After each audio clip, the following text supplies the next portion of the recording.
Welcome back. Welcome back. Today we're going to again shift gears. We're not going to talk about the Holocaust today.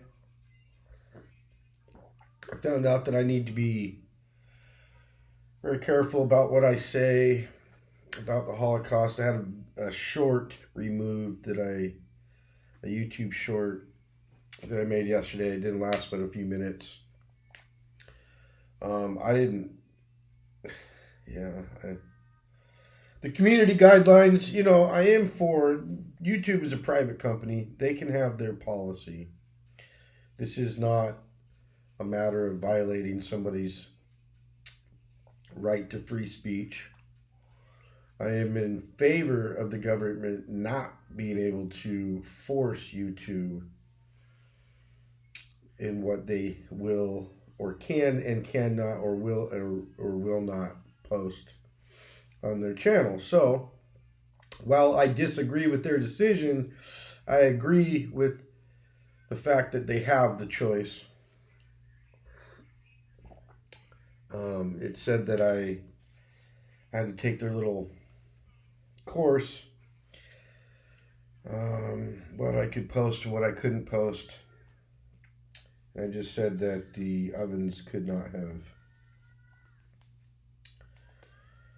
burned that many people of a certain ethnic group. So we will be careful. But today I want to talk about Thomas Crooks and the Deer Park, I think. There's several details about the attempted assassination of Donald Trump that I'm really not as familiar with as you might think, because I am quite studied on the history of assassinations of political and or public figures in the United States. JFK, Robert Kennedy, Martin Luther King. This will be up soon.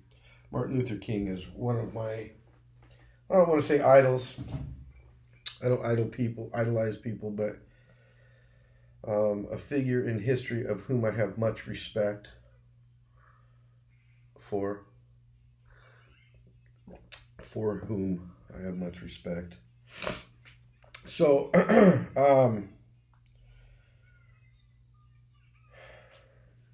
yeah, back to my point. There's a lot of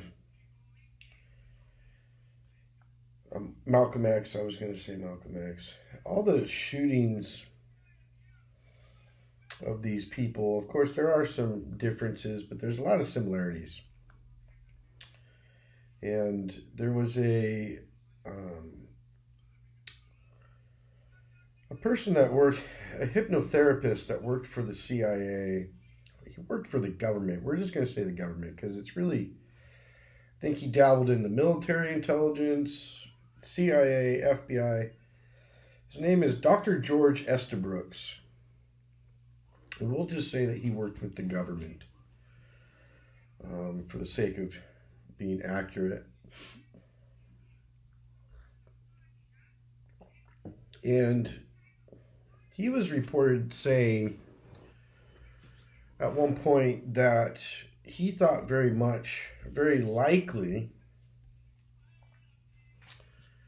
that both Oswald and Ruby, Oswald was accused of shooting JFK, and of course, as most of us know, that Jack Ruby shot Oswald as he was being led out of a police station and jail to be transferred to another one. All of it shrouded in mystery. But Estabrooks was reported as saying that both Oswald and Ruby could have been under mind control. I know what you're thinking. Oh, this guy. Conspiracy theorist. Well, probably, I would hope that if you've made it this far into my show, or that you've watched more than an episode or two, that you would probably agree with me that it seems to be human nature for people to conspire together, particularly when the gain is of significance. So, that's another thing. People always seem to think that, like, oh, conspiracy guy. Well, when we talk about, the Nazis and what they did evidently in secrecy in regards to the Holocaust, which I am not a denier. I do not deny the Holocaust happened. Or when we talk about maybe false elections in Venezuela and rigged elections in Venezuela, everybody's like, oh, yeah, sure, of course. That banana republic could be responsible for, But then when it's here in our reality, like, oh, you conspiracy theorist, which is silly to me. It truly is human nature to conspire together. So,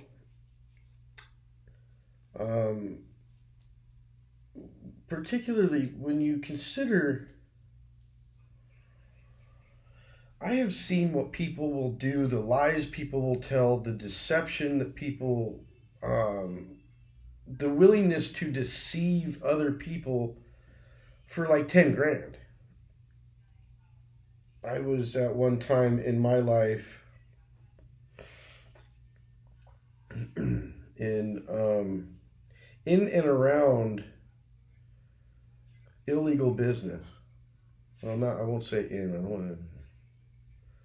I was at a point. There was a point in my life for quite a few years that it didn't matter in what direction I looked. I was surrounded by illegal business. So that's all I'll say about that. But I have seen what people will do for $10,000, for $500. So just imagine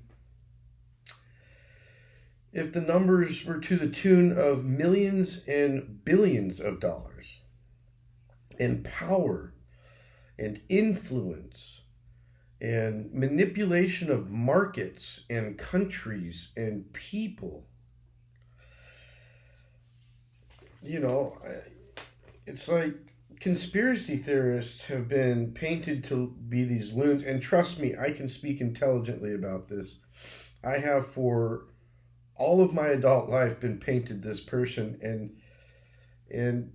even by people that I call friends or loved ones.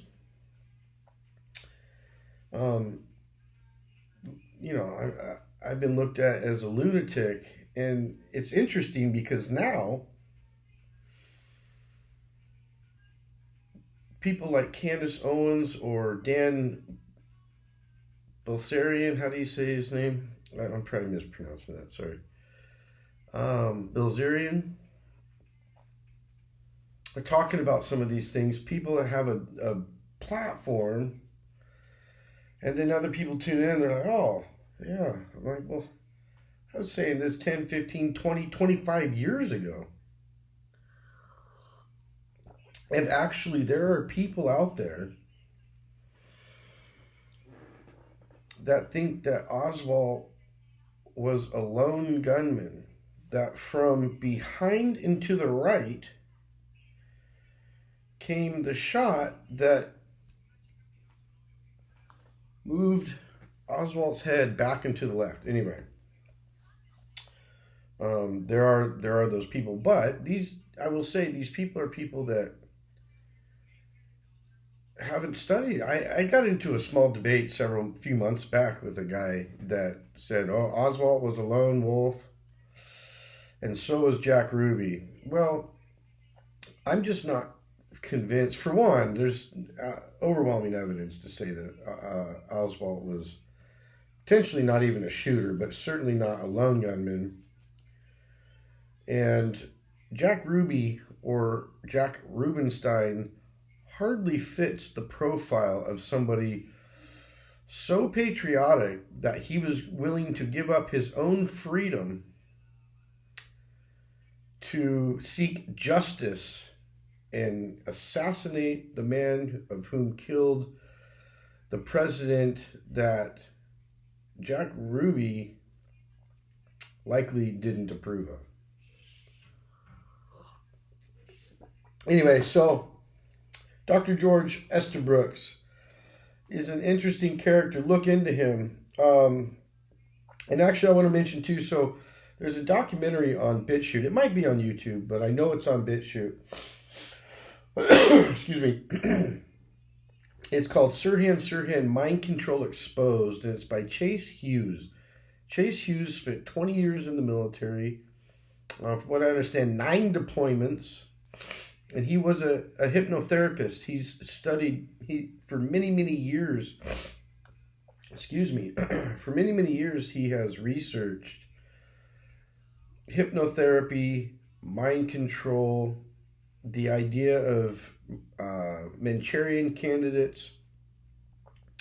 He has a really fascinating documentary that you should check out. Sirhan Sirhan, Mind Control Exposed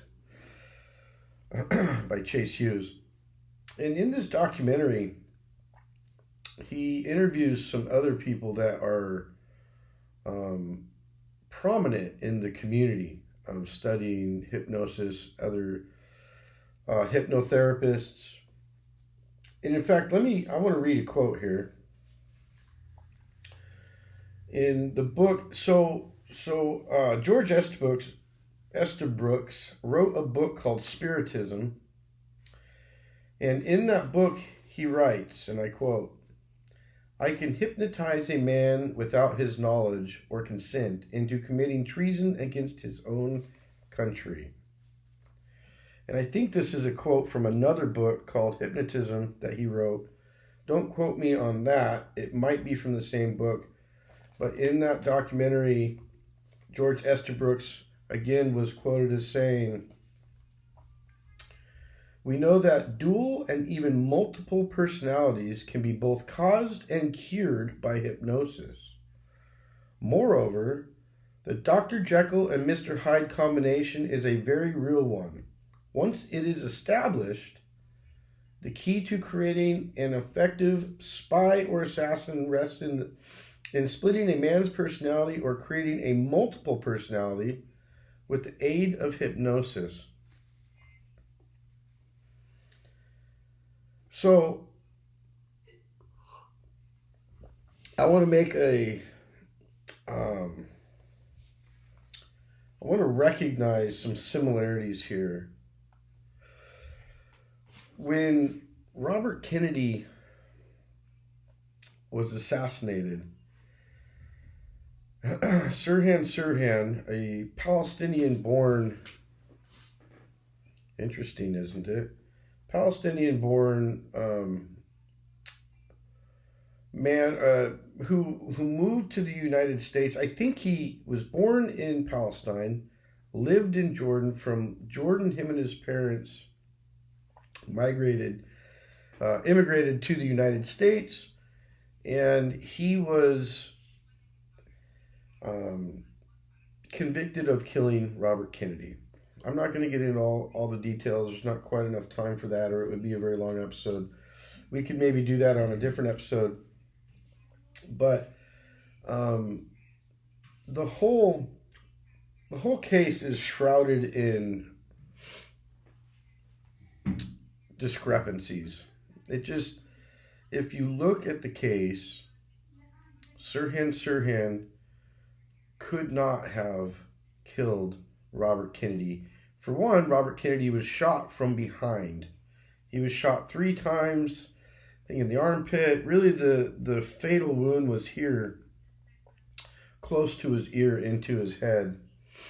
And if you look at the police report, if you look at the number of bullets, all of Sirhan's bullets are accounted for, of which none of them hit Robert Kennedy. He had 8 rounds in his gun. There were something like 11 I think 11 rounds fired total. If you just count all the bullets that hit Robert Kennedy, that hit the wall, that hit bystanders, they're all accounted for, and there weren't enough bullets in Sirhan's gun. And so again, we're not going to go into too much detail with that, but it was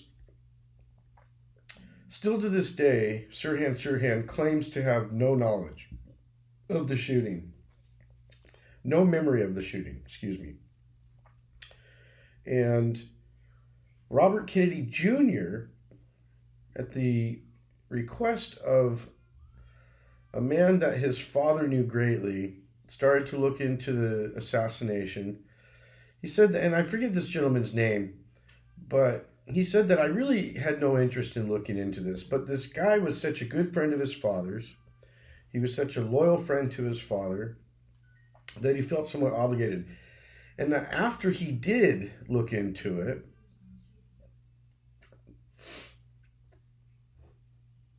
and after he actually met with Sirhan in the prison in California, he had no doubt that Sirhan wasn't responsible for his father's death.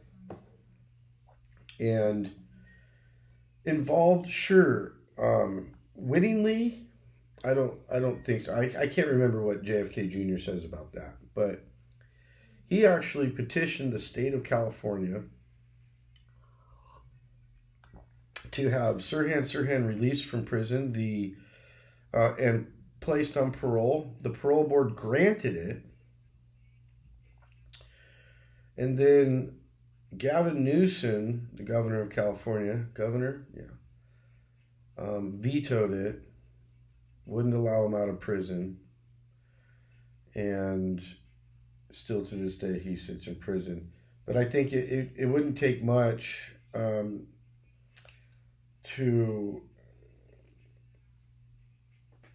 it wouldn't take much research for you to I think come to the same conclusion. And so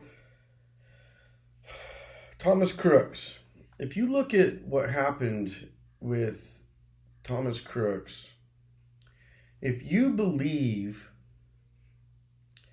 that Thomas Crooks could have at some point gotten a rifle into the area from which he took the shot, gotten a ladder into the area from which he took the shot, with a rifle in hand, climbed the ladder onto the roof of the building from which he took the shot, had people spot him on the roof with the rifle, minutes. I'm not even going to say because I don't remember exactly how many minutes, so I won't say it all, but it was a few minutes prior to, and the Secret Service wasn't aware of this. I'm not sure what to say to you. We're talking about the most elite, one of the most elite personal protection security forces in the world. And the idea that there wasn't a Secret Service agent on that roof, in the building, or around the building is absurd. When the Secret Service is tasked with securing an area because their subject, in this case, the former president and president candidate for presidency, Donald Trump, they're in Pennsylvania, they're at Dearborn Park weeks, if not months ahead of time, securing the area, looking for escape routes, looking for how somebody might try to plan an assassination, doing background checks on people that live in the area, that work in the area, that will be working at the event, the rally, searching the grounds. making sure that there aren't rifles that have been stashed or weapons or explosives that have not been stashed there weeks, if not months prior. Ladders on roofs. You know, this is just, I hate to say it, but for those that think that Thomas Crooks, this deranged lone gunman, could have outsmarted the Secret Service, could have penetrated the world's most elite personal protection security unit, is naive. It's really and I don't mean this, you know, to be too insulting or negative, but it's very ignorant. And there again, what do we know about Thomas Crooks? They know almost nothing about him. His social media was either non-existent or scrubbed. His home evidently was scrubbed. I mean, literally the silverware was missing. His family, there has been almost no family that's come forward and talked about it. His parents, relatives, aunts, uncles. I think he was evidently an only child, conveniently enough. I guess that they say that he had spent some time at a rifle range, which is actually a similarity to Sirhan Sirhan. Sirhan Sirhan, weeks, months maybe prior to the shooting of Robert Kennedy, had spent some time at a rifle range. All of this of which would be indicative of a mind control subject being essentially trained under hypnosis to take the shots when that day comes. It's Sirhan Sirhan, I don't think in his hypnosis thought he was firing at the president. It was likely that when he was activated, that he would be firing at the shooting range, a target. And same with Thomas Crooks. When you look at the footage of Thomas Crooks on top of the roof, footage that people are taking with their cell phones that have spotted him, and they're saying, man on the roof. And this guy wasn't a mile away. He was like 40 yards away from these people. Not very far. He could hear them. There's no way with these people shouting for law enforcement or Secret Service to do something, saying, he's on the roof. He has a gun. He's right there. There's no way he didn't hear that. And he was not responding like somebody, one, that was maybe trying to get shots off at the president and get away. I don't know how any intelligent, rational thinking person thought that they could take shots from 400 yards away where he was on the roof, or 400 feet away, and get away with it. So it was a suicide mission. And if it was a suicide mission, you would think that this guy is really motivated to shoot the president, and that if he had been compromised, if people had seen him on the roof, that he would quickly try to get his shots off and kill the president so that security measures weren't taken to prevent him from getting the shots off. Being shot, removing Trump from the stage. He was spotted on the roof evidently before Trump was brought to the stage. Okay, so if this was truly just some blunder within the Secret Service, get rid of them all, start over. There's just no way. There's just no way. I'm sorry. I think that people that think that this could have just been a mistake or a blunder are very, very naive, live in a bubble, refuse to have to question the reality that they think they live in. Or just, I don't know what else. I mean, I don't know what other options. So,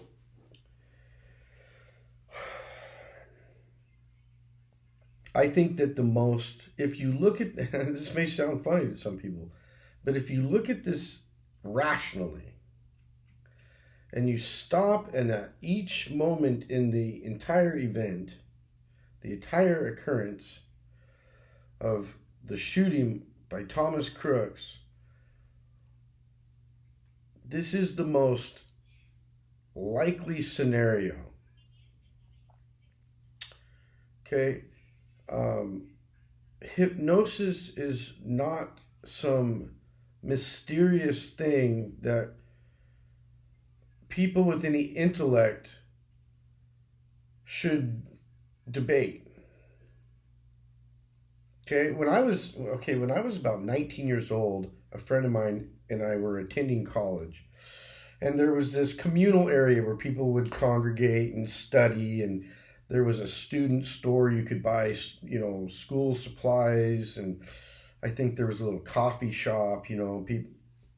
People would kind of congregate there, couches, chairs, tables, and the college had brought in, this is interesting, the college had brought in a hypnotist, and sorry, my mic's picking up. And this hypnotist was going to do a demonstration. It was just kind of a fun thing, I hope, that the college was doing for its students. And he asked for 10 or 12, 8 to 12 volunteers. I don't remember. This is many years ago. And my friend and I volunteered. And we were a part of a group that went up on a stage and the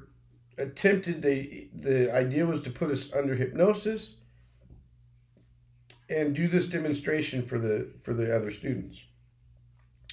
It did not work on me. I will admit I felt relaxed when I was asked to stand up and, I don't know, dance like a chicken and act like a certain type of person or something in front of the crowd. I did it without feeling pressured or embarrassed, really. I felt like the pressure was relieved, but I was totally cognizant of everything that was going on. And after the demonstration, the hypnotist made a point of telling me, I could tell that you weren't under. I said, you're right. I remember everything.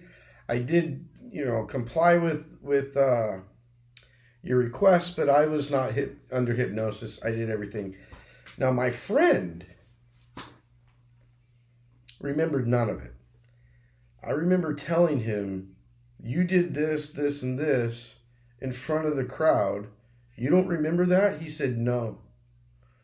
I have zero recollection of that. I don't remember any of it. He was under. He was hypnotized. Totally hypnotized. And everybody else that I would imagine, I guess it's possible some other people experience what I experienced.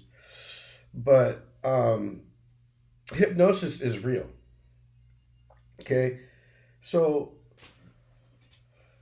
if you stop, I would urge people to go back and watch that video with Thomas Crooks. When people are acknowledging him on the roof, he's there, he kind of leans up and lays back down and leans up. He's not acting like somebody that is cognizant of what he's there to do. He's not acting like somebody that's like, oh shit, I've been seen and I'm on a roof with a rifle trying to shoot Donald Trump. He's not acting like somebody that's like, oh, I better get my shots off or I'm going to miss my chance. I know I'm going to die. This is a suicide mission, but I better get my shots off. Or, fuck, how do I get out of here without being seen? No, he's acting like somebody that's not aware of what's really going on around him. The reason given by the Secret Service why there were not agents on that roof was that the roof had too much of a slope and it was dangerous for them. Okay, they don't recruit Secret Service agents out of libraries. Okay, these people are snipers. They're elite forces, military, recon, airborne. storm teams. You know, these people are like badasses. These people that are willing to use themselves as a human shield to protect another person, okay? People that are not skittish as to walking on a slightly slanted roof. Furthermore, 400 feet away, directly behind the president, were two Secret Service snipers on a roof equally sloped.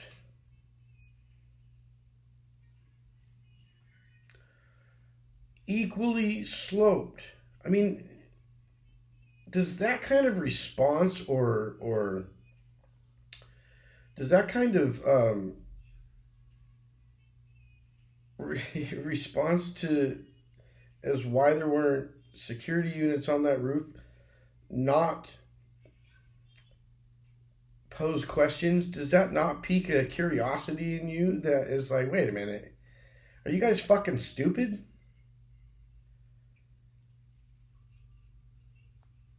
So please go watch Sirhan Sirhan Mind Control Exposed by Chase Hughes. Look into Dr. George Estabrooks. Truly. And actually look into Thane Eugene Cesar. It is the security guard that had been walking behind Robert Kennedy after his speech that he had given in California. He is the alleged shooter. You look at where in the autopsy, which the autopsy, the doctor that performed the autopsy, I forget his name right now, also does not believe that Sirhan was the person that fired the shots that killed Robert Kennedy. Sirhan fired shots. He fired all the rounds in his gun, but they couldn't have hit Kennedy. And according to the doctor that conducted the autopsy on Robert Kennedy, they came from behind, and they came from exactly where this security guard, Thane Eugene Cesar, could have. He's the only person that really could have done this, and he has a nefarious background, or a mysterious, I will say, and it sounds like he's directly tied to the CIA. And I think that out of all the cases, there's so much, I will call common knowledge about this that there's really no question. There's really no question. To the point, to the extent that the son and multiple other family members of Robert Kennedy do not believe that Sirhan Sirhan was the man that fired the fatal shots, and that he petitioned the state of California to have him released because of this, and Gavin Newsom shut it down. The parole board granted his release. Gavin Newsom vetoed it, and he sits in prison to this day. So anyway, until next time, please like, subscribe, leave a comment below. If there's a book you think I would be interested in, if there's something that you think I left out that was of significance or importance to this topic, something you'd like to hear me talk about, questions, please leave it in the comments below. And again, please like and subscribe if you support what I'm doing and you agree that this is important stuff for people to understand in order to understand where we truly lie in this world. Please, I appreciate any help I can get. Thank you until next time.